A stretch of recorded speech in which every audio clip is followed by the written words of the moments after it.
convido aqui o pastor Alexandre, esse homem de Deus que tem coração disposto na obra e tem estado conosco esses dias para nos abençoar. Então estenda a sua mão e coloque a vida dos servos do Senhor agora nas mãos de Deus. Pai Santo, nós queremos, Deus, te agradecer, meu Pai, por mais um dia que o Senhor nos concede. Mais uma oportunidade que nós temos, Deus, de aprender do Senhor coisas concernentes ao teu reino, Deus. Que o Senhor possa usar o teu servo agora de forma tremenda, que o teu Santo Espírito, Deus, venha ministrar, Deus, através da sua vida, da sua boca, da sua mente, da sua voz, de tudo aquilo que ele precisa para trazer o recado do Senhor para a tua igreja nessa noite, Deus. Colocamos a vida do teu servo e nos colocamos diante do Senhor para que venhamos aprender de ti nessa noite. É o que eu te peço e te agradeço, Deus, em nome de Jesus. Amém, Deus.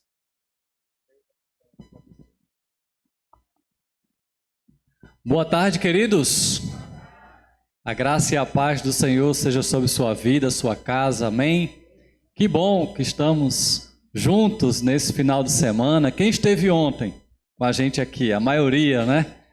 Aprendemos um pouco mais sobre o ágape, né? Sem o ágape não podemos fazer nada.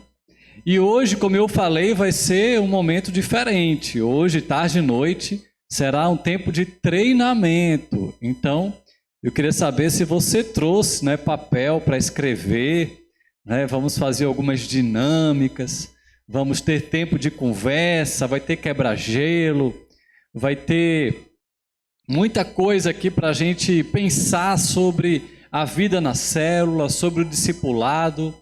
Nós vamos ter uma tarde e noite de muito renovo também, e a minha oração é que o Senhor te capacite mais ainda para que você floresça e frutifique na obra do Senhor.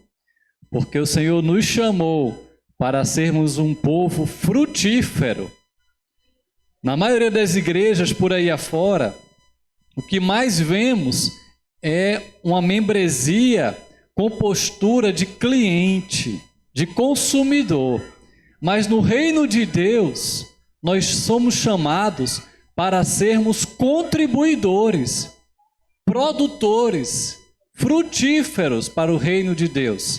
E essa visão celular nos capacita e nos tira daquele conforto e nos leva para as nossas casas, para relacionamentos de investir vida na vida, de frutificar, de servir. Um grande ambiente de serviço é a célula.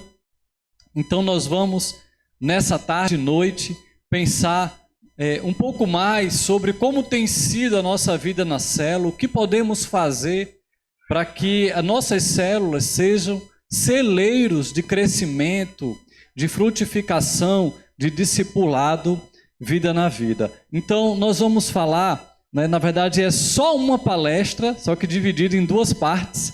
Nós vamos falar sobre esse tema, célula como um movimento relacional e discipular. Eu queria começar apresentando a minha família. Então, no início, né, de tudo, era o casal Ale e Elu, Alexandre e Eluilma. Ale de Alexandre e Elu de Eluilma. Eu sou natural de Recife, Pernambuco, mas vim morar aqui no ano 2000. E a minha esposa é daqui. E nós estamos fazendo agora, em abril, 22 anos de namoro. Juntando tudo, né? Namoro, noivado, casamento, pacote completo. Dá 22 anos agora em abril. Mas no início era só Ale e Elu. Éramos conhecidos como casal Ale e Elu. E alguém falou assim, olha, quando vocês tiverem filho, por que vocês não colocam o nome do filho Ian? E eu não entendi, né? Como assim Ian? É porque o mais perto do que eu pensei, esse colega falou assim para mim, né? Foi o mais perto que eu pensei de aleluia, né? Falta o iá dessa família, né? que Deus dê a vocês esse ano, esse A, para fazer a família aleluia, né? E não é que Deus nos abençoou, Deus nos deu o I de Isabela, né? Mais um clique, irmão.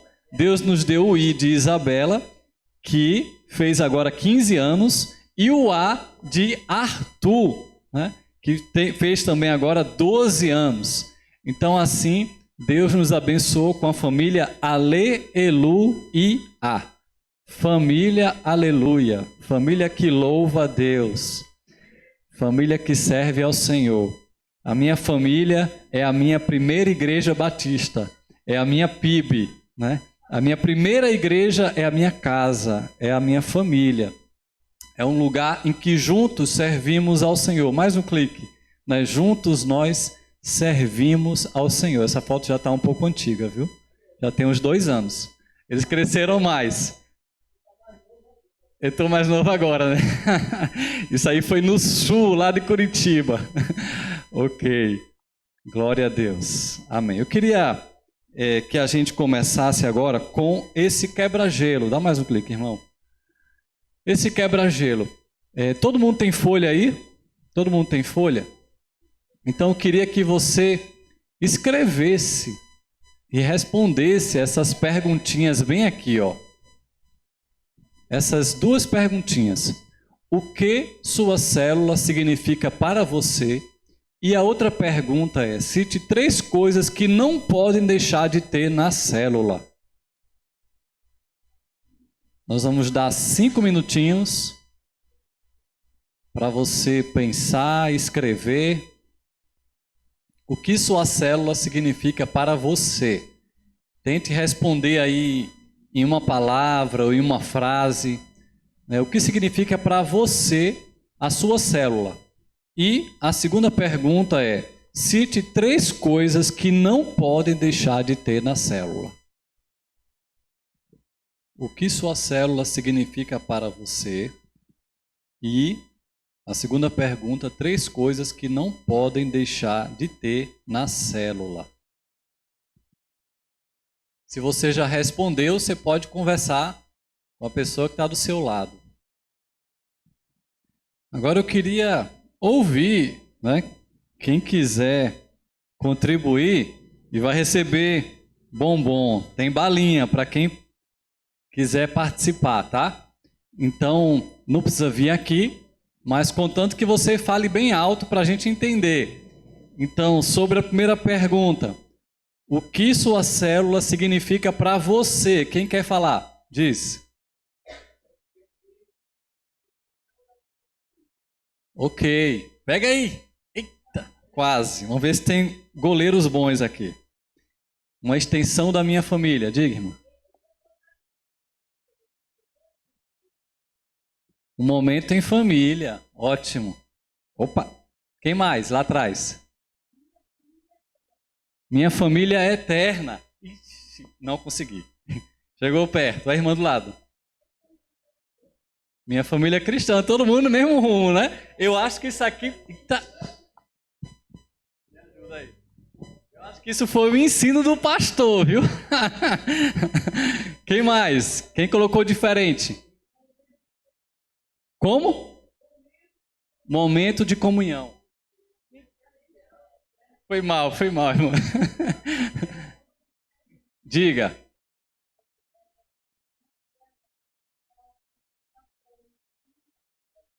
Apoio e união.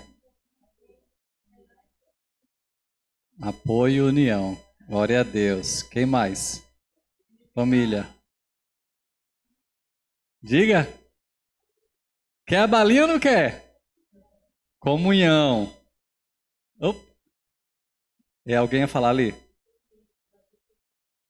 Acolhimento, trazer pessoas para a igreja. Desculpa, irmã. A irmã ali. Repete. Fortalecimento espiritual e ensinamento. Ok, aqui. Crescimento e acolhimento. Vou levar toda a minha balinha, eu nem comecei à tarde. Ok. Agora, 3 coisas que não podem faltar na célula. Diga, irmã. Convidados. Quem já ganhou não vai ganhar. Só gente nova agora. Diga. Sim. Oração dinâmica é a palavra.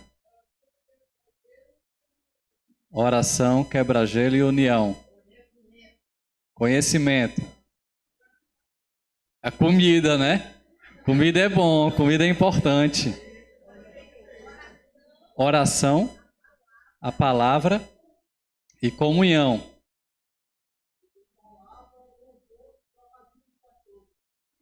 Trocadilhos do pastor, como é que é isso? Depois eu quero entender. Tá um pouco sujo aqui, ó. Lá vai.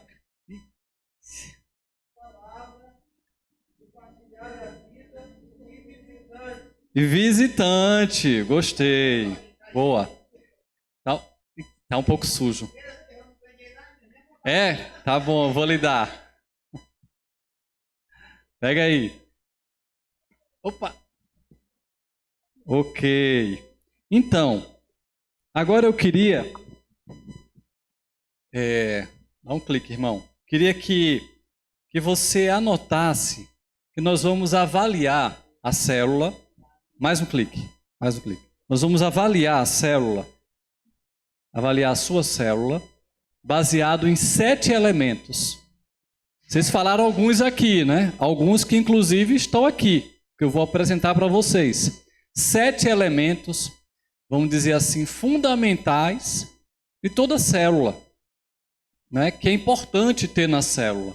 7 elementos, e vocês vão anotar esses 7 elementos no papel, e vocês vão dar uma nota, né, de 1 a 10, né, sendo 1 a nota baixa, né, e a 10 a nota mais alta, como a sua célula está vivendo esse elemento. São 7 elementos. Então, vamos colocar aí na tela os 7 elementos. Então, 1, participação e serviço. 2, comunhão e amizade. 3, ensino e edificação. 4, pastoreio mútuo. 5, intimidade com Deus. 6, evangelismo. E 7, renúncia e compromisso. Então você pode anotar cada um desses.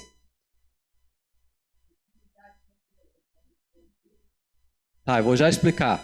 Então, para cada um desses elementos, você vai avaliar a sua célula, tá? Não é você, é a célula. E aí você faz uma média pensando na sua célula, em como ela se encontra hoje em cada um desses elementos, tá? Então, olha só, participação e serviço. Aí você vai pensar na questão da disponibilidade das pessoas em servir na célula. Toda vez que você precisa organizar alguma coisa, né, alguma casa para receber o povo, né, vão fazer o lanche, se o povo se dispõe logo, se precisa visitar alguém. Tá, mas aqui eu estou falando de serviço, servir o outro. Então, tudo que você lembrar de servir o outro, que envolve a questão dos dons de servir, e aí você avalia. Não é? Na hora que precisa, é só o líder que faz tudo, ou as pessoas se envolvem em servir, tá? Elas participam, elas ajudam. Né? Então, esse é o item 1. O item 2 é comunhão e amizade. Como é que andam os relacionamentos na célula? São relacionamentos profundos ou superficiais? E aí você coloca a nota de 1 a 10, tá? E aí o item 3, ensino e edificação. Né? Como alguns falaram aqui, que não pode faltar a palavra. Então, como é que é essa questão da palavra na sua célula? Né?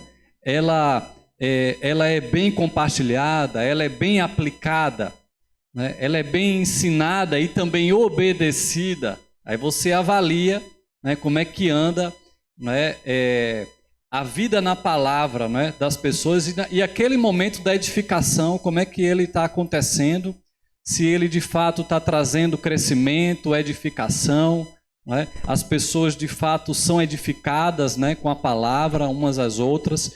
Então você vai avaliar esse item 3, assim, tá? O item 4 é o pastoreio mútuo, é a ideia de cuidar do outro. Então as pessoas estão se envolvendo em cuidar do outro, em ajudar um outro, em abençoar um outro, ser um canal de bênção para o outro. Então tem a ver com o pastorear, né, na questão das emoções, nas necessidades físicas e espirituais, né, uns dos outros, né? Ou apenas se espera do líder. Se é só o líder que pastoreia, que cuida, que visita, que consola, aí tem alguma coisa errada, a nota deve ser baixa. Mas se as pessoas se importam, né, em cuidar uns dos outros, se é um valor do grupo, aí a nota vai ser mais alta, tá bom? No grupo? Na célula?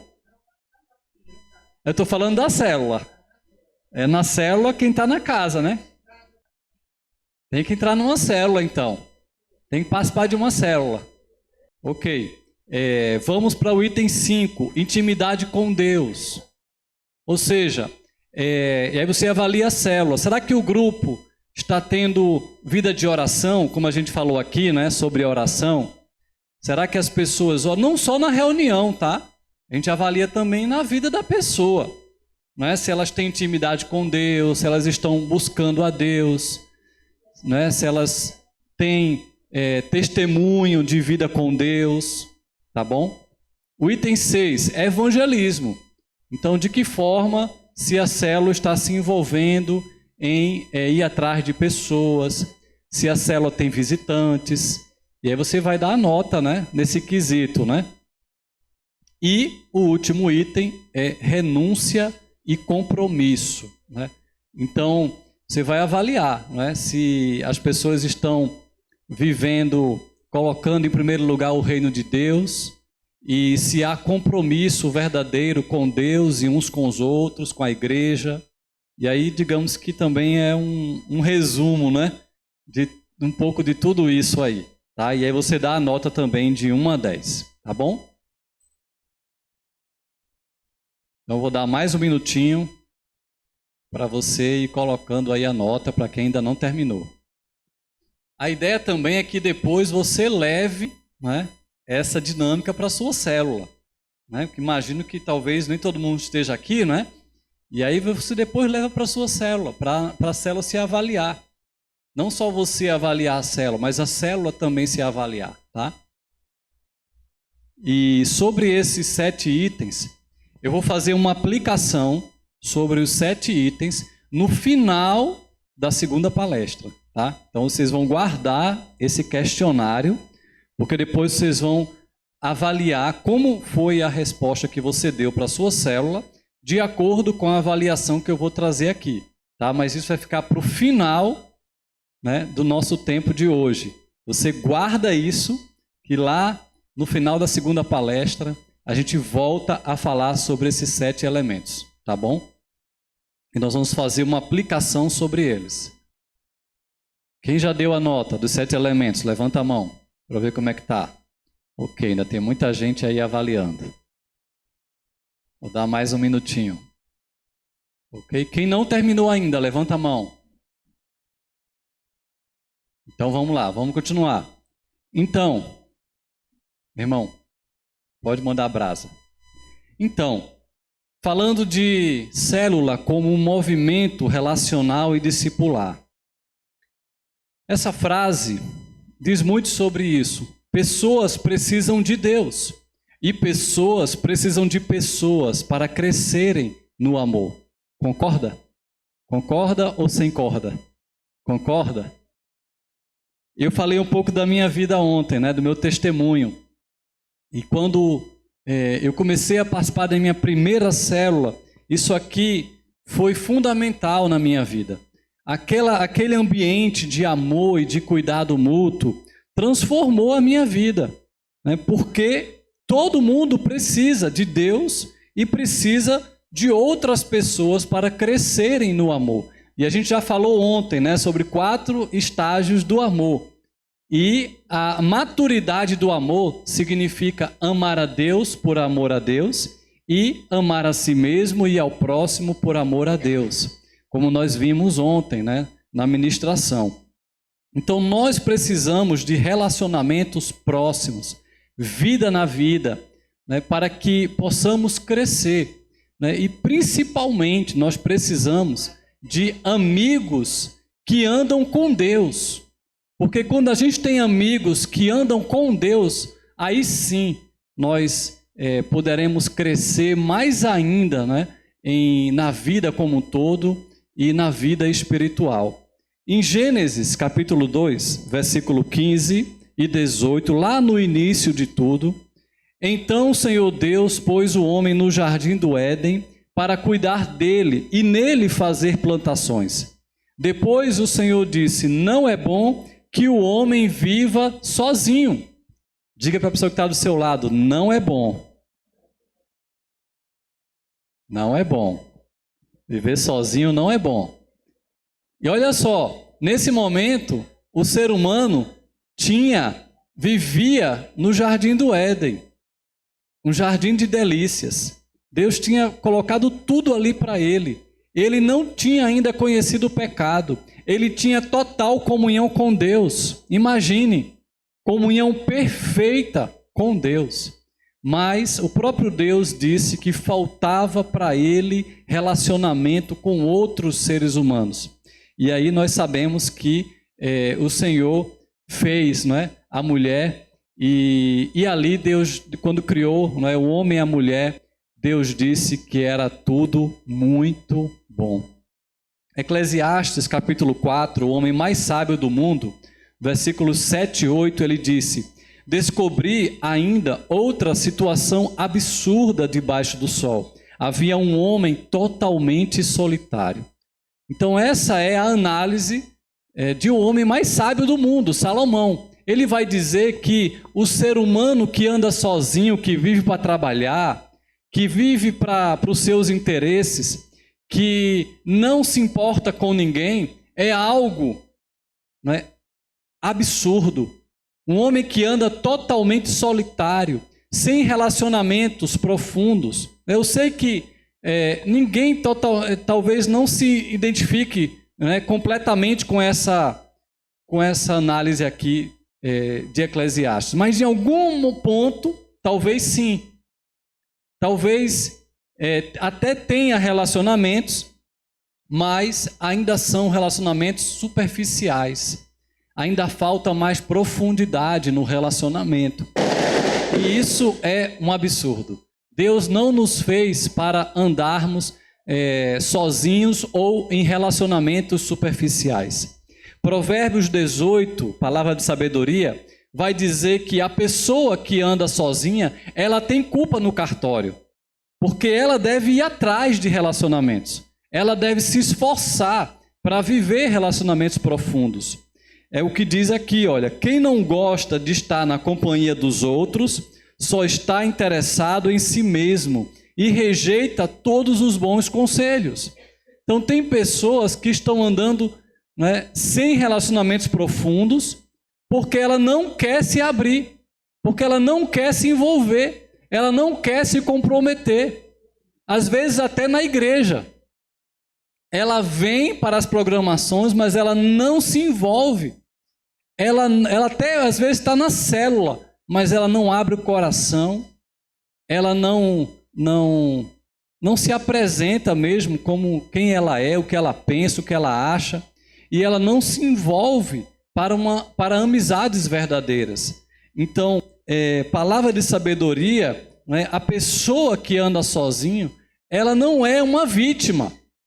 Eu sei que pode ter várias situações que fizeram alguém andar sozinho, mas ela é responsável por mudar essa situação, né? E nós, claro, né, e nós cristãos, nós que temos vivido a bênção dos relacionamentos saudáveis, Deus quer nos usar para ajudar essas pessoas que não estão conseguindo se abrir, não estão conseguindo ter relacionamentos profundos. David Cornfield, ele vai apresentar um círculo vicioso da solidão, das pessoas que andam na solidão. E ele vai mostrar, né, 4 características de alguém que anda na solidão. E eu me vi muito nesse quadro, naquela minha fase de adolescência e início de juventude, como eu contei para vocês ontem no meu testemunho. Houve uma fase que isso aqui dizia perfeitamente quem eu era. Eu tinha pessoas, né, na minha casa, na faculdade que eu estudava, né, eu tinha gente por perto, mas era muito superficial o relacionamento, e eu posso dizer que nessa fase eu era uma pessoa solitária. Então, nesse círculo vicioso da solidão, Cornfield vai dizer o seguinte: o que é solidão? É a falta de relacionamentos íntimos e significativos. Então, nós até podemos ter relacionamentos, mas nem sempre é íntimo e significativo. Então, se nós não temos relacionamentos assim, significa que nós estamos na solidão. Superficialidade, que é outra característica, é a falta de desenvolvimento da vida interior. Então, as pessoas que têm essas características, elas também são superficiais, elas não aprofundam. E elas também não são tão desenvolvidas assim no seu interior. Porque o desenvolvimento interior vem, né, de um relacionamento profundo com Deus e com o próximo. Porque foi para isso que Deus nos fez. Então nós só somos saudáveis quando nós temos relacionamentos fortes de comunhão com Deus e com o próximo. E essas pessoas demonstram instabilidade. Elas apresentam um caráter que precisa amadurecer, um caráter que precisa ser mais tratado e lapidado, e falta a elas maturidade. Elas são instáveis. Você já viu pessoas assim, pessoas de lua, pessoas que uma hora fala contigo, outra hora fecha a cara, uma hora está bem, outra hora está mal, parece que vive numa montanha-russa emocional. Você nunca sabe como vai encontrá-la. É uma pessoa instável, é uma pessoa que precisa, né, ser mais tratada, restaurada, né? Precisa ter mais base na sua vida. E a outra característica é usar máscaras. Essas pessoas procuram esconder suas fraquezas e vulnerabilidades, justamente porque não são pessoas tratadas, não são pessoas restauradas, e elas se escondem em uma imagem que elas querem transmitir, né, apenas de coisas boas da vida dela. A própria rede social é assim, né? As pessoas geralmente apresentam sua melhor face, seus melhores dias, seus momentos bons,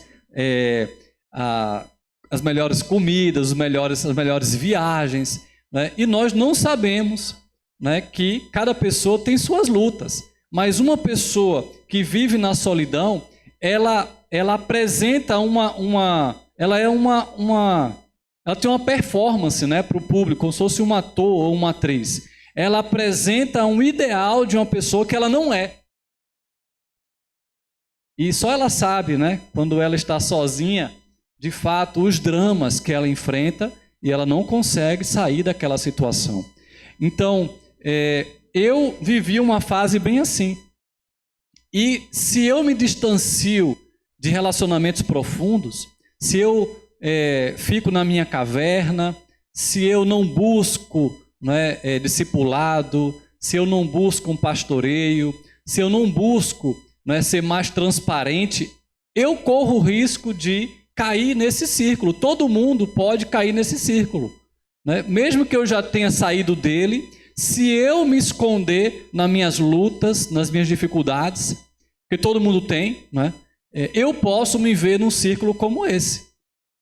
E posso não estar crescendo como Deus gostaria que eu estivesse crescendo. Mas que bom que nós podemos contar uns com os outros. Que bom que temos a célula. Que bom que podemos ter o discipulado. Que bom que temos essa família, como vocês falaram, a maioria disse, né, que a célula é uma família. Que bom que nós podemos contar uns com os outros, que nós não precisamos passar uma imagem de alguém superior, de alguém que está no pedestal, de alguém que nunca peca. Que bom que a gente é feito do mesmo barro, que nós somos pecadores, que precisamos da graça, que estamos em obras, né? E que assim podemos contar uns com os outros. Deus não nos fez para andarmos na solidão. Deus nos fez para andarmos juntos. E aí, voltando para o texto de Eclesiastes, né, capítulo 4, do homem mais sábio do mundo, ele dá a solução para esse problema, que é um absurdo, um homem que anda sozinho. Qual é a solução? É esse texto que a gente conhece tanto, né? Que é um texto tão famoso e que é muito usado em casamentos. Mas esse texto é válido não só para casamentos, ele é válido para relacionamentos de maneira geral. Então a solução para todos nós é viver o que ele vai dizer nos versículos seguintes. Melhor é serem dois do que um, porque tem melhor paga do seu trabalho. Ele vai falar agora das bênçãos. Por que é melhor? Porque nós somos bem-aventurados quando nós temos amigos verdadeiros, quando nós temos relacionamentos profundos e podemos contar uns com os outros. Porque tem melhor paga do seu trabalho, né? Então, se houver necessidades financeiras, nós podemos ter ajuda, né? Eu passei por uma barra lá em Curitiba, na pandemia, né? O salário foi lá para baixo, muita gente sofreu na pandemia no sentido financeiro, mas graças a Deus que eu tinha amigos verdadeiros.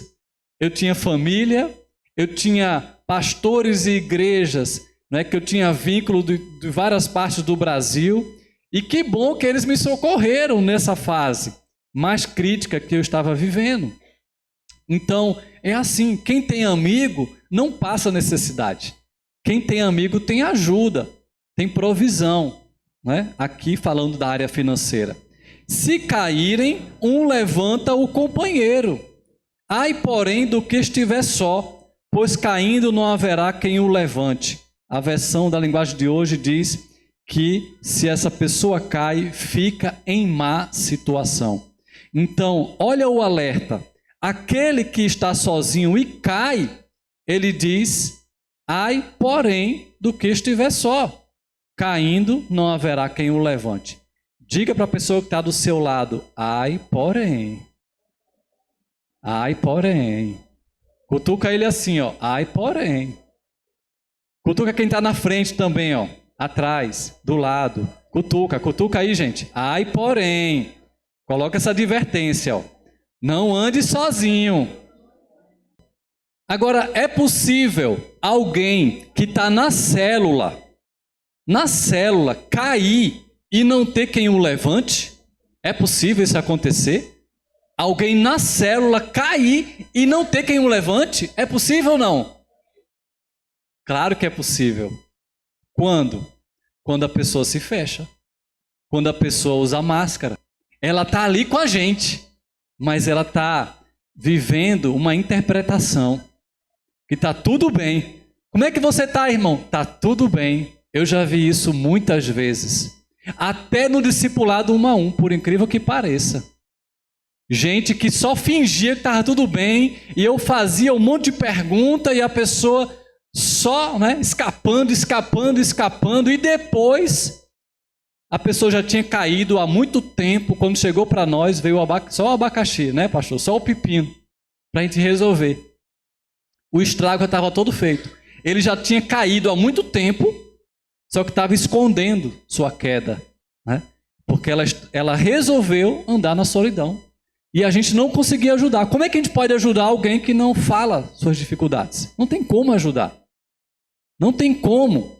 Então, por isso que é a responsabilidade de cada um de nós se esforçar para ser transparente, para ser verdadeiro, honesto, para que a gente possa se conhecer mais ainda e se ajudar. Tem pessoas que eu me encontro para discipulado que não é semanalmente, ou é quinzenal, ou é uma vez no mês. E aí quando eu me encontro, já aconteceu tanta coisa, tanta queda, e a pessoa nem buscou ajuda, nem pediu oração, nem mandou uma mensagem. Então é possível a gente estar no meio do povo, mas andar em solidão, cair e não tem quem o levante. Por que não vai ter quem o levante? Porque ele mesmo se fechou. ele mesmo não buscou relacionamento profundo. Ele não foi transparente, ele não foi verdadeiro. Mas, se você é relacional, se você entende a importância de viver o vida na vida, então, né, antes de você cair, já vai ter gente te alertando. Vai ter gente dizendo, ai, porém, cuidado com isso aqui. Já vai ter gente te ajudando em oração. Já vai ter gente pegando a tua mão antes de você cair. Quando você achar que vai cair, alguém já te segurou. Alguém já tirou o obstáculo do meio para você e você nem tropeçou. Olha que maravilha. Quando a gente de fato vive relacionamentos profundos e saudáveis, né? Continuando sobre as bênçãos dos relacionamentos, ele vai dizer, se faz frio, 2 podem dormir juntos e se esquentar. Então, no relacionamento, nós temos, né, esse calor humano, esse abraço que eu falei ontem, né, que é tão bom, né? Mas um sozinho, como é que vai se esquentar? Lá no sul, eu vivi dias terríveis de frio. Lá em Curitiba eram 7 meses de frio. Então imagine, né? Então no frio, como é bom ter o calor humano, como é bom se aquecer, né? Aqui a gente não conhece esse frio, né? Cai uma chuvinha, já tem gente botando casaquinho, não sabe o que é frio. Continuando. 2 homens podem resistir a um ataque que derrotaria um deles se estivesse sozinho, né? E uma corda de 3 cordões é difícil de arrebentar. Então, aqui ele está falando sobre quando tem um oponente, quando tem um inimigo contra nós, sozinhos a gente pode perder a batalha. Mas quando nós temos companheiros, um exército junto com a gente, aí sim nós somos mais do que vencedores. E nós temos sim inimigos que temos que derrotar. Nós temos, na verdade, um exército contra nós, que é Satanás e suas hostes. Então nós precisamos de ajuda espiritual, nós precisamos de suporte de oração, nós precisamos de comunhão, de estarmos juntos para nos fortalecer diante dos ataques do maligno. E para encerrar, uma corda de 3 cordões é difícil de arrebentar. E a gente sempre usa, né, que essa terceira corda é Cristo. Então, quando Cristo está presente, né, aí sim nós somos mais do que vencedores, porque Ele está conosco, né? Ele nos abençoa, Ele nos capacita em todas as dificuldades da vida. Eu queria agora fazer a gente pensar sobre alguns relacionamentos famosos, né? Existem vários relacionamentos famosos e vamos pensar um pouco nesses relacionamentos e o que eles têm para nos ensinar. Então, olha só, das histórias em quadrinhos, dos filmes e até da vida real, né? Quem lembra aí de uma dupla, de um trio ou um quarteto famoso, seja do passado ou do presente, que você curte ou já curtiu? Vamos lá, me ajuda aí, gente. O Gordinho Mago, tu tá velho, tá entregando tua idade, viu? Quem mais? As Minhas Superpoderosas, que é um trio, né? Isso, é o casal aí bem antigo, né?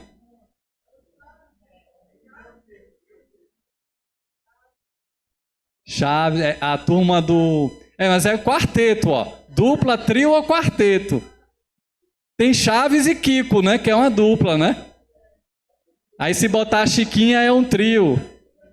Quem mais? Toy Story. Buzz e... Woody, né? Woody. E o cowboy, que é o Woody, não, é o... O Woody é o dono, né? Não é o Woody que é o dono deles? Qual é o nome do cowboy?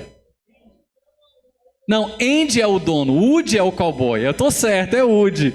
Woody e o Buzz Lightyear, né? Que é uma dupla improvável, né? Que eles, na verdade, haviam uma ciumeira, né? Porque o Woody queria ser o boneco favorito, né? Mas depois eles se renderam e se tornaram grandes amigos, né? Então deixa eu mostrar aqui para vocês, olha, vários exemplos. Quem? Eu não era nascido ainda não, nessa história aí não. Olha só. Então aqui eu coloco, né, várias duplas, trios, quartetos, para todos os gostos, para todas as épocas, né? Aí aqui tem os Três Patetas, Chicó e João Grilo, né? Homenagem aqui ao nosso Nordeste. Eu espero que aqui não tenha aquela dupla ali, ó, Debi Lloyd. Eu espero que não tenha Debi Lloyd aqui, tá? Nenhum Debi Lloyd, nenhuma dupla Debi Lloyd. Quarteto Fantástico, Sandy Júnior, né? Quem foi dessa geração aí de Sandy Júnior, né? Mas falou-se de Toy Story, né? E aí tem um exemplo muito interessante, que é o Garfinho. No último filme, né? Quem viu o último filme do Toy Story, né? Quem tem criança assistiu tudo. Então, eu sei todos os filmes de desenho animado, porque, né? Desde os de 15 anos para cá eu estou assistindo direto, né? E nessa última história, né, os brinquedos, eles ganham vida, né? E aí surge um brinquedo improvável, que é um garfinho descartável, que a menina, que é a dona dos brinquedos, ela fez na escola. E aí quando ela chega em casa com o garfinho, e ela sai de cena, o garfinho ganha vida.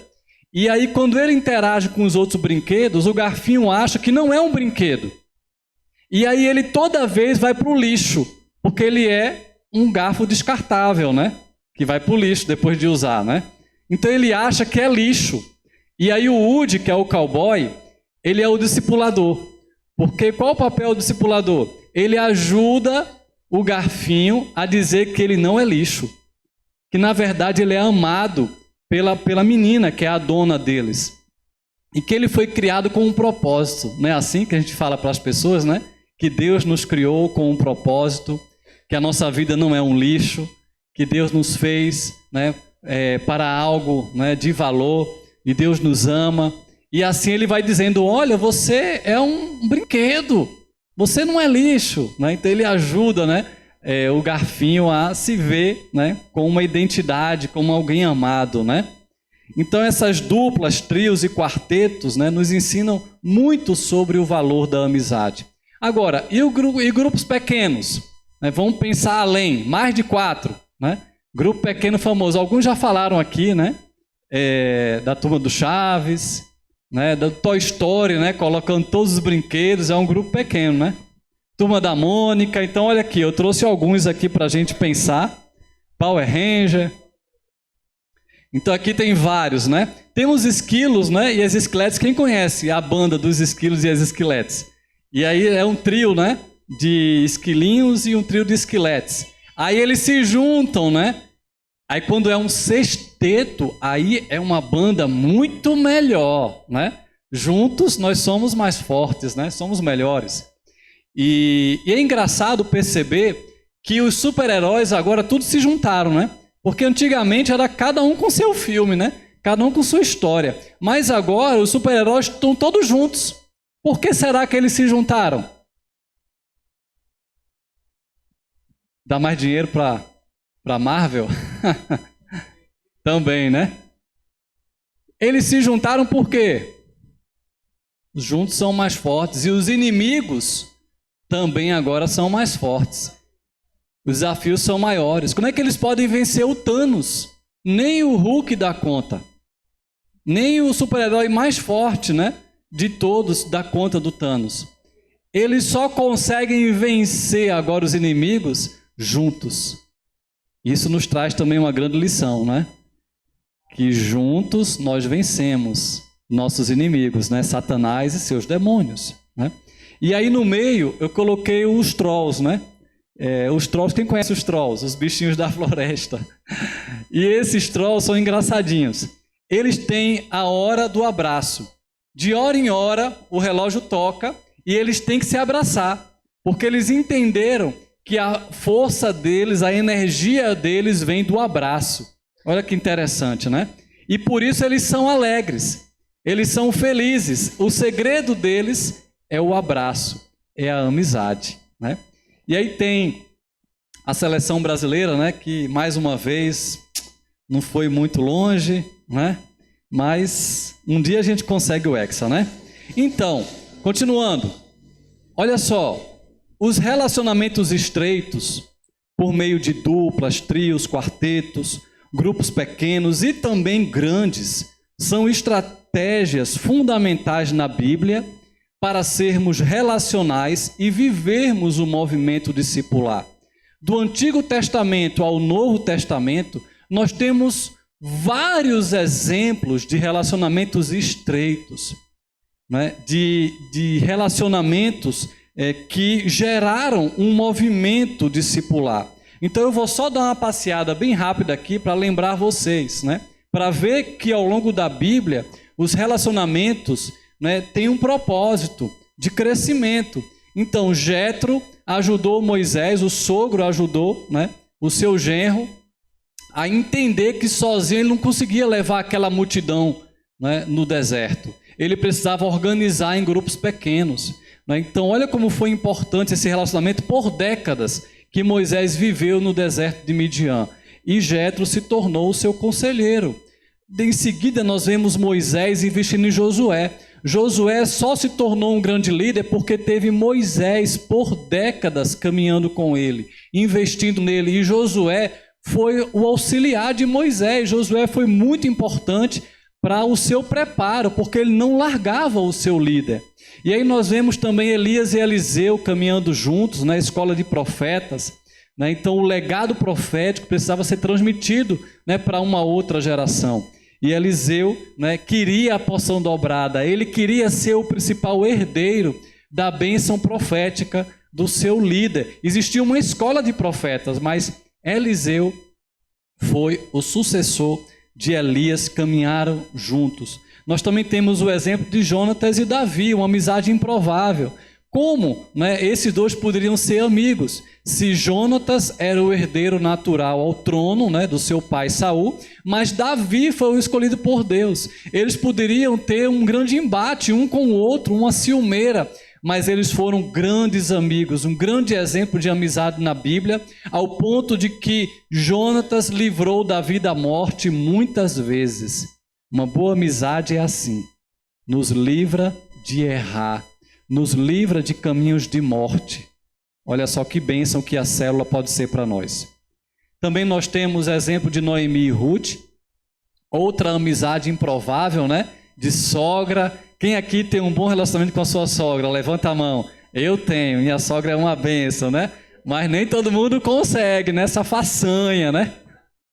Facinho, né? Então veja bem, Noemi e Ruth passaram por grandes tragédias na vida e mesmo assim permaneceram juntas, né? Um grande exemplo de lealdade, e as duas foram ricamente abençoadas no recomeço de vida que elas tiveram que enfrentar. E o Novo Testamento tem vários exemplos, né? Pedro, Tiago, João no barquinho, no mar da Galileia, né? Essa tríade, né? Sempre junto com... E se botar Jesus é um quarteto, né? Nós também temos o exemplo de Barnabé e Paulo, como Barnabé acreditou em Paulo, investiu nele, e depois essa dupla se tornou uma tríade quando João Marcos passou a participar, né, dessa viagem missionária. Só que João Marcos desistiu da pressão, né, de viver esse movimento missionário. E aí chega um determinado momento em que Paulo e Barnabé vão recomeçar uma outra grande viagem missionária e Marcos volta, né, como se não tivesse feito nada de errado. E aí Paulo não queria que Marcos continuasse no grupo. Não, ele desistiu da outra vez, deixou a gente na mão. Então ele não vai. Só que Barnabé, ele acreditava, né, no investimento que ele estava fazendo em João Marcos e no que ele poderia se tornar. Ele poderia amadurecer. Ele não abriu mão de João Marcos, eles se separaram, mas continuaram vivendo relacionamentos. Agora Barnabé com Marcos e Paulo com Silas.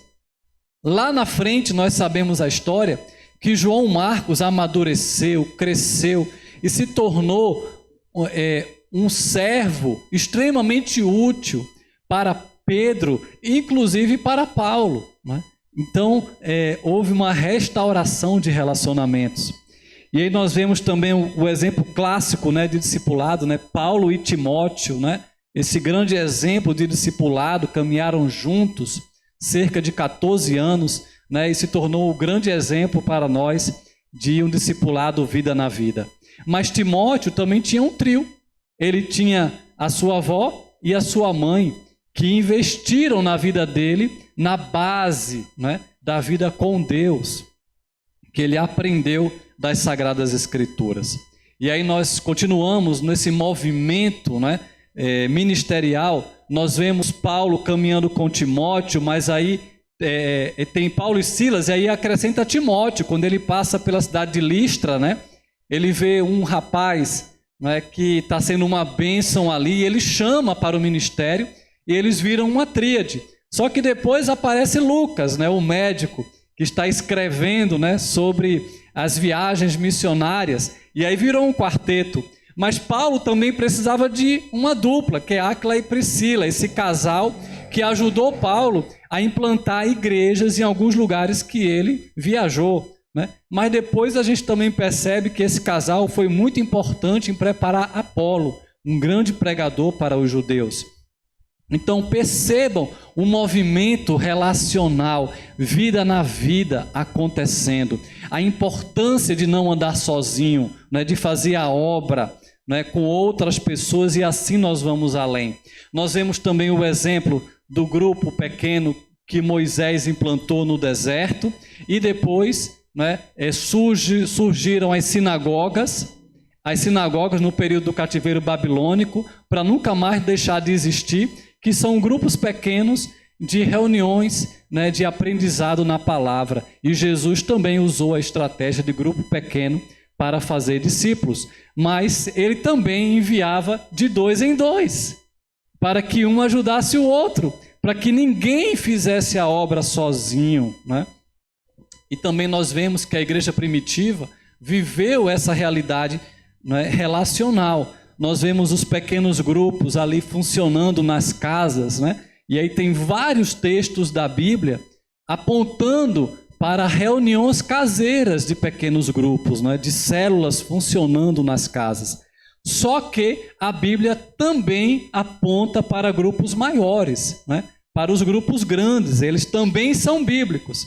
Nós vemos os 120 discípulos de Jesus, né, que Jesus ordenou que eles deveriam ficar juntos em Jerusalém, esperando a descida do Espírito Santo, e esse grupo se multiplicou, cresceu. Na cidade, nós vamos falar da cidade de Jerusalém, né, tomada, né, por cristãos, uma multidão de cristãos, só que eles se reuniam também de casa em casa. Eles também entendiam o valor dos pequenos grupos. E aí nós vemos também a igreja, né, se espalhando, né, pelo Império Romano, e nós vemos também a indicação de igrejas na cidade de Roma, na cidade de Corinto. Ela também se reunia num grupo maior, mas ao mesmo tempo tinha os pequenos grupos e também tinha os relacionamentos mais estreitos, de duplas, de trios, de quartetos, né? E aí nós vemos no ministério de Jesus também isso acontecendo. Vamos mostrar isso aqui nesse slide, que Jesus, né, ele tinha seus grupos, e o método que Jesus usou, né, o seu método foi os relacionamentos, foram as pessoas, investindo em pessoas. Esse era o método de Jesus, investir em pessoas e viver relacionamentos discipular. Então ele tinha a tríade, ele também enviava de 2 em 2, era estratégia dele. Ele também tinha o pequeno grupo, mas ele também tinha o grupo grande. Se a gente juntar os 72 discípulos de Jesus, que ele enviou de 2 em 2, então nós percebemos que não era só a sua célula. Existia um grupo maior, e existiam os 120 de Jerusalém, né, que caminhavam com Jesus e que ali iniciou a igreja primitiva. Então Jesus viveu relacionamentos. E eu pergunto, e nós? E nós hoje? Essa é a nossa vez. Nós também precisamos de relacionamentos discipular. E eu posso dizer que eu não sei viver sem os relacionamentos próximos. Por exemplo, a minha esposa é a minha dupla favorita. Eu e ela é a dupla favorita que eu tenho. É a melhor dupla que eu tenho. Mas eu também tenho, a Lei e a Lu, né? Mas eu também tenho o Quarteto Fantástico, que é a Lei, Lu e A, né? Quando junta, né, os nós quatro, a minha PIB, minha primeira igreja, né? É o meu Quarteto Fantástico. Mas tem hora que é um trio. É eu e os filhos, né? O papai e os meninos. Tem hora que é a mãe e os meninos, é o trio. Tem hora que sou eu e Arthur, é uma dupla. Tem hora que sou eu e Isabela, outra dupla. A mãe com um, a mãe com outro. E a gente precisa viver relacionamentos profundos entre nós, a começar pelo nosso lar. E amanhã eu vou falar mais sobre isso, sobre paternidade, que começa no lar, mas é de uma família para outras famílias, né? Discipulado começa em casa. E aí nós precisamos desses relacionamentos. Eu tenho várias duplas de pessoas que eu invisto. Tem um que é um missionário na Tailândia, que ele mora do outro lado do planeta. E há 5 anos que eu estou caminhando com ele num relacionamento, vida na vida, discipular. Como? Se ele mora na Tailândia. Eu fui na Tailândia uma vez, mas ele vem ao Brasil de 2 em 2 anos tirar férias. E mesmo assim, nós temos um vínculo muito forte. Por quê? Porque a gente decidiu investir na vida do outro. Então, a distância não é barreira. Nós nos encontramos por videochamada. Todo mês, a gente tem um tempo importante de discipulado vida na vida. E chega a ser 2 horas de conversa, né? Se deixar, vai até mais. Porque a gente investe na vida do outro. Eu estou investindo na vida de várias pessoas. Eu tenho várias duplas de pessoas que eu estou investindo na minha igreja local e fora, né? Na verdade, eu estou cuidando muito mais de gente fora do que na minha igreja local, né? Lá eu estou sendo um pastor auxiliar na minha igreja local. Não sou o pastor titular hoje. E estou investindo em pessoas, né? Especialmente em pastores. Não só daqui de São Luís, mas também de outros estados do Brasil. Hoje eu tenho um discípulo, talvez o discípulo que eu estou mais perto é um discípulo de Curitiba. Por incrível que pareça, né? Eu criei um vínculo muito forte com uma pessoa lá. Ele é um italiano chamado Maurício, né? O pastor Edivaldo conhece, né? Que é meu auxiliar no curso, né? Online. E a gente criou, né? Cursos online. E ele é meu auxiliar. E a gente está sempre conversando. Ele mora em Curitiba e eu estou aqui. Ele resolve até coisas minhas que eu deixei lá de Curitiba para resolver. Ele que resolve para mim. E a gente está sempre ligando um para o outro, se ajudando, ministrando na vida do outro. Então, distância não é barreira para vivermos um movimento discipular. E eu tenho a minha célula, eu tenho a minha igreja local, mas eu também sou corpo de Cristo fora. Eu sou reino de Deus fora. Eu tenho ajudado muitas igrejas e pastores. Nós temos uma célula de pastoreio de pastores aqui na cidade, que o pastor faz parte, né? E eu entendi que a sua igreja é a minha igreja. A IBM também é a minha igreja. Se a sua igreja vai bem, se o seu pastor vai bem, a minha igreja vai bem. Entende? Se a sua igreja vai mal, a minha igreja vai mal. E nós aprendemos que precisamos cuidar uns dos outros e viver relacionamentos para a glória de Deus. Porque foi isso que Jesus ensinou. Nós precisamos ser uma igreja muito mais relacional e familiar, como vocês mesmos falaram, do que uma igreja de eventos. Porque o povo gosta de um evento, né? Mas o nome já diz, é vento. É vento. É essa brisa aí, ó, que o ventilador está trazendo para você. O evento vai e vem, ele passa, vai embora. Mas os relacionamentos são fundamentais. Os relacionamentos é para a nossa vida. Nós precisamos dessa comunhão. Nós precisamos do Vida na Vida. E o maior programa que a gente pode viver é viver os relacionamentos. E quando a gente vive relacionamentos profundos, né, o programa a gente cria, a gente faz junto. Ele não é, digamos assim, a gente não depende dele. É claro que a gente pode ter eventos, tá? Não estou dizendo que eu sou contra eventos. Mas a gente não pode deixar que os eventos sejam mais importantes do que o relacionamento, do que o vida na vida. Então, qual é o alvo? Está perto do intervalo, vou já dar o intervalo, tá? Tem 1h10, né, pastor? Estou seguindo meu relógio aqui, viu? Fielmente. Então, qual é o alvo desses relacionamentos que eu falei aqui? Que a Bíblia aponta: duplas, trios, quarteto. Quarteto pode ser um casal acompanhando o outro casal. Eu tenho alguns casais que eu estou investindo com a minha esposa. Então é um quarteto. E ainda assim são duas duplas. Porque eu posso ter um momento só com o homem e a minha esposa com a mulher dele. E a gente pode também ter duas duplas. Mas é importante a gente criar esses relacionamentos, vida na vida e discipular. Então qual é o alvo? Eu gosto desse texto de Jesus quando ele diz lá em Lucas capítulo 6, versículo 40, ele disse: o discípulo não está acima do seu mestre, mas todo aquele que for bem preparado será como o seu mestre. Nós somos discípulos de Jesus. Nós somos alunos do seu ensino. Ele é o mestre.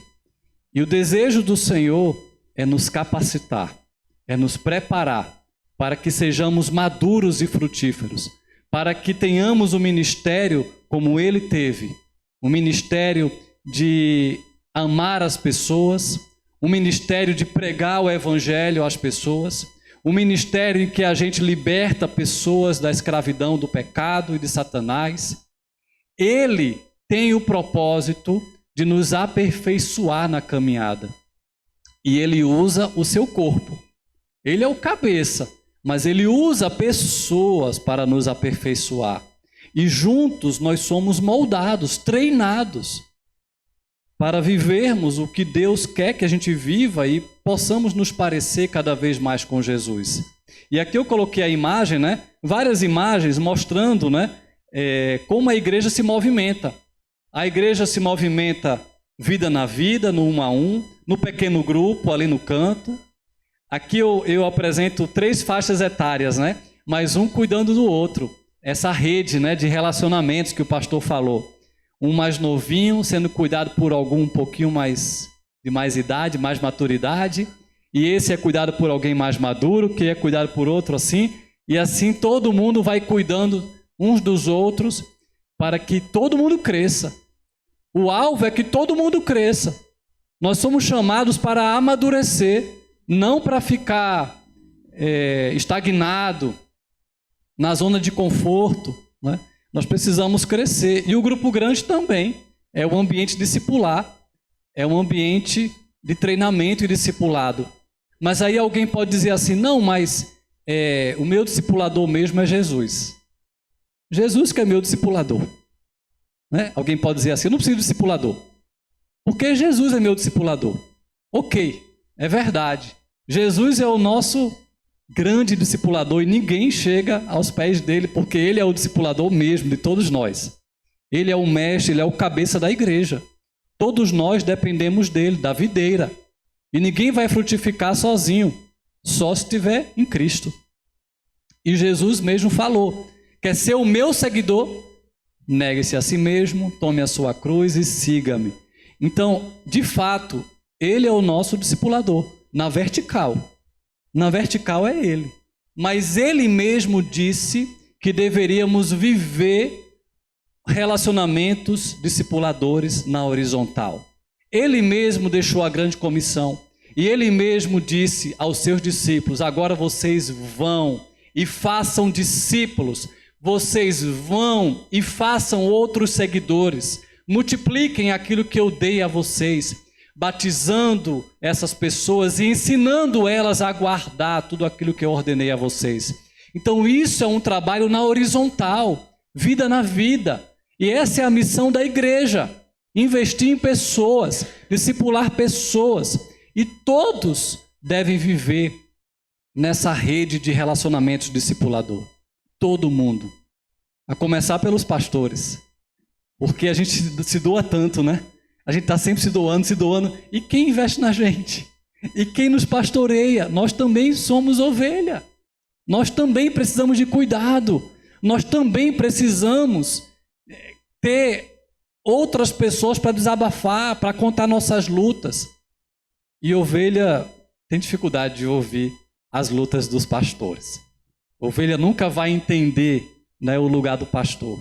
Por isso que pastores precisam de outros pastores para lhe pastorear, para que ele seja saudável, para que ele também seja um exemplo de discipulado. Porque no final das contas, quem aqui pode dizer que está perfeito já? Quem aqui? Quem aqui já virou um anjo? Alguém aqui é anjo? Todo mundo tem pé de barro, não tem? Todo mundo tem áreas. Todo mundo tem fraquezas. Todo mundo tem suas limitações. Todo mundo tem seus dias ruins. Todo mundo aqui é tentado. Todo mundo aqui tem lutas. Por isso que todo mundo precisa de discipulado. Todo mundo precisa de ajuda. Então cobre o seu pastor, que ele também precisa ser pastoreado. Eu sei que a igreja também tem um papel de pastorear o pastor, mas não é só a igreja. Ele também precisa, né? O casal, né? Precisa de ajuda, precisa de cuidado, precisa de pastoreio. Então, eu gosto desse conceito de discipulado, que a gente vive nesse movimento que é a igreja. No 1 a 1, trio, quarteto, grupo pequeno e grupo grande. Que significa essa missão de discipulado. Conduzir pessoas a Jesus, ajudando-as para que cheguem à maturidade cristã. Ensinando-as através do exemplo e da palavra a discipularem outras pessoas. Então, o processo multiplicador que nunca para. E a gente discipula apontando para Cristo, porque Ele de fato é o grande discipulador. E enquanto a gente segue a Cristo, a gente ajuda outras pessoas a seguir a Cristo. E como Paulo disse, me imitem, né? Porque eu sou imitador de Cristo. Então, é assim que a gente vive o discipulado. A gente ensina através do exemplo, do testemunho prático e da palavra as pessoas a viverem a vida de Deus. E também o discipulado, ele precisa gerar um movimento, né, de gerações. Ele precisa gerar outros. Então o papel do pastor é gerar outros pastores ou líderes. E os líderes devem gerar outros líderes. E assim sucessivamente. Um discípulo gera um outro discípulo. Um discipulador gera um outro discipulador. E assim a igreja deve viver um movimento discipular. Mas eu pergunto, por que que muitos não crescem? Por que que muitos não crescem? E essa imagem diz muito sobre isso, né? Olha que coisa assim esquisita. É alguém que já não deveria ter atitudes infantis, mas se porta como um bebê na fé. Você já viu gente assim, que está um tempão na igreja, mas ainda tem atitudes infantis, só quer ser servido, só faz reclamar, não faz nada, cobra os outros, mas não gosta de ser cobrado.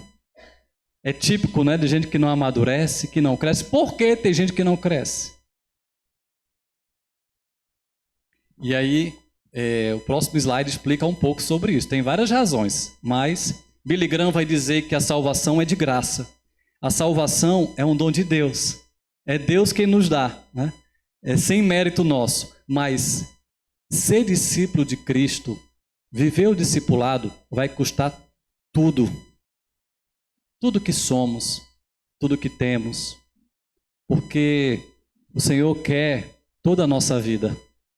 Ele quer nosso coração, nossa mente, nosso bolso.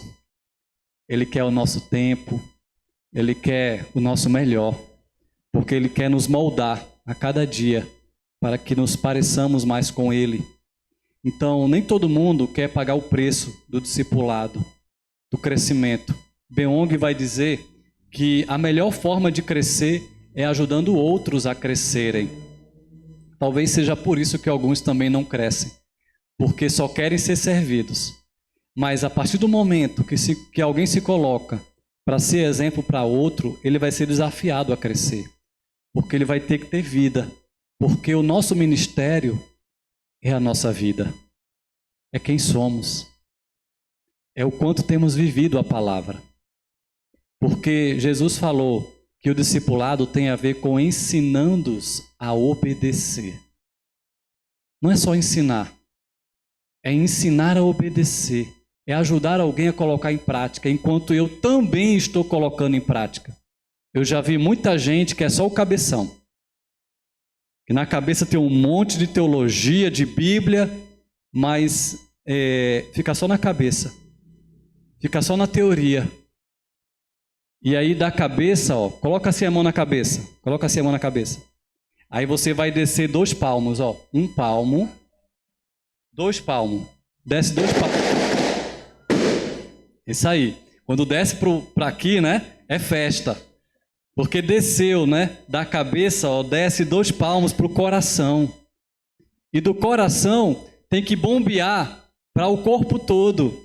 Para a prática, para o dia a dia. Para o servir, cuidar, obedecer. Para a nossa prática. Obedecer a palavra. Esse é o nosso ministério. Então, o discipulador é alguém que você está praticando. Talvez você nem conheça tanto assim, né? Mas o que você conhece, você está praticando e obedecendo, então você tem muito o que ensinar. Amém? Então, vamos dar um intervalinho, né? Vamos dar um intervalinho? Vamos lá, já passou do 1h10. Vamos dar uma pausa e a gente volta. O segundo momento que eu digo para você vai ser melhor do que o primeiro, viu? Vai ser melhor.